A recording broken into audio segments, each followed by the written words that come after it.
That's really mean.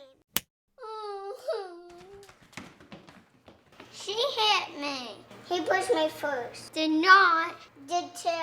If you have more than one child, I know you've seen this situation before. Two children getting into trouble with each other. It starts with a small conflict, then escalates into an argument. And before you know it, one child pushes the other, then pop. Someone gets hit and a fight has started. There was a time when we might have said, well, that's just kids being kids. But kids who learn to rely on fighting to solve their problems grow into teens and then adults who often do the same.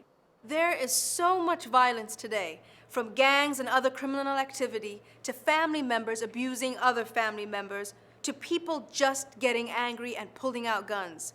Too often these days, people hit or shoot instead of thinking. We have got to teach our children early in their lives to manage their anger and solve problems peacefully. Having a no-hitting rule in your family is a good first step. The next step is to back the rule up with some discipline. Let's see. That's enough. You all know the rules. No hitting. You can either solve your problems without hitting, or you can play in separate rooms. You all can decide.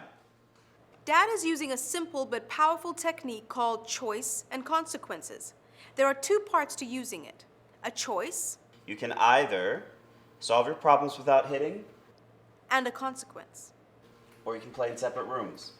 In other words, if the children make the choice to keep fighting, then Dad will enforce the consequence of separating them.